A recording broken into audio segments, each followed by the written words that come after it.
We're going to be interviewing someone who has had an incredible journey, actually a full circle journey in from around 12 and a half months ago, maybe 18 months ago. Jakob, I met Jakob. He was interviewing for a role. He'd applied for a role that we were recruiting for, and it was a closing role on a property offer. And it was a high ticket closing role. I was looking for someone experienced, someone pretty senior, because it's a pretty, big offer. They're big daddy deals. They were, 30, 40, 50K deals. So, we didn't want someone who, we couldn't have someone who was junior. We needed someone who's a little bit more senior, a little bit more experienced. So Jakob threw his hat in the ring. Good on him for doing that. And it's always something I've known about Jakob. He's always willing to have a crack. So he had a crack, threw the hat in the ring. And although he didn't get that role, he committed to improving, and I was able to get him another role, and I actually brought him onto one of my sales teams and mentored him for over a year, and recently he was lucky enough to get hired onto the same company where we started, where we were interviewing for 18 months ago. So Jakob, mate, great to have you here. Thanks for joining, mates. And where are you calling us from?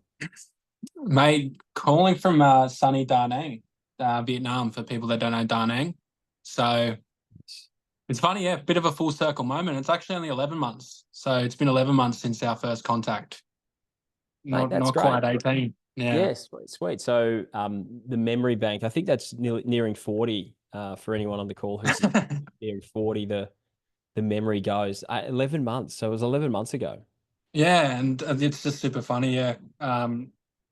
No experience with sales at the time, jumped on and tried to have a crack there. I hadn't closed the door at that point. So, mate, it's just funny. I was even in that position. I don't even know how I got in contact with you.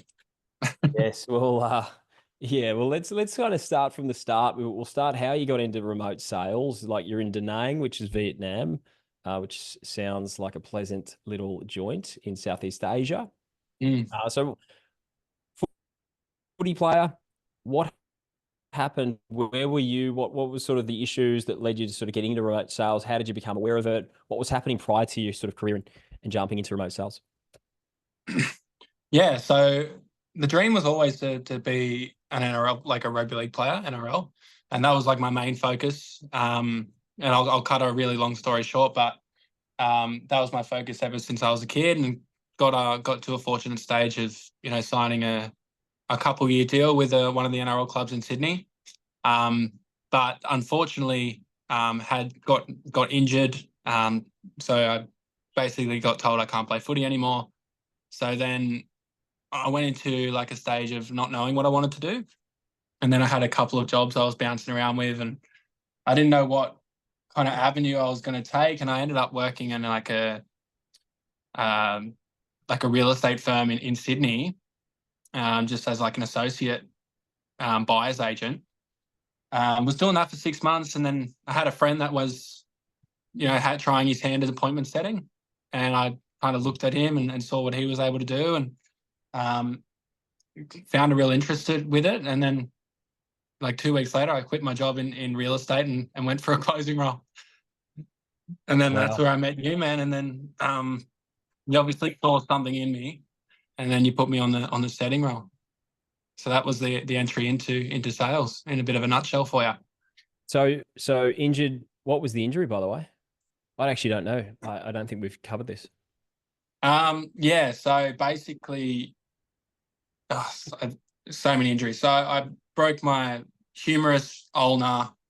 I tore my flexor tendon in my bicep. I tore my MCL, broke my growth plate, and like dislocated the elbow. But the big one was like when I dislocated the elbow, because it's like a ball and socket joint, right? It's taken both of the sockets, I suppose, both of the sockets off. So now my elbow doesn't sit into place properly. So basically what it means is just prone to dislocation. And I actually went back for like 3-4 months after. Like I obviously had 12 months of rehabilitation, and then went back and I had a go, and my arm was just strapped to the bull crap, and I couldn't really do anything, and it just hindered me. So I just hanged up the boots after that. So that sounds like a car accident sort of crash. Was that a footy injury that you just got Footy nailed? injury, yeah, yeah. It was actually like my third game, third trial. So before the season even started, just went in for a tackle, and then someone came up the back and pushed it out that way, and just yeah, that was the end of it. Oh, gosh, wasn't aware of that. That's brutal. It's a Yeah. hard pill to swallow as a young fellow as well. Sort of getting out, dream of football being like gone overnight, and then having to find that next thing.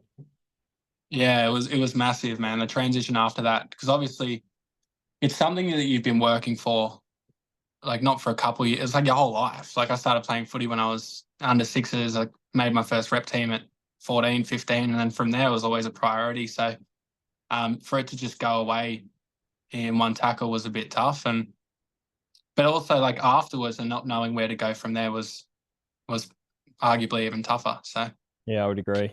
Yeah, working out what you're going to do when you grow up, really. yeah, Okay, didn't so have a plan plans. B. Yeah, well, that's what good athletes kind of makes them really good, I guess, is no plan B, all in.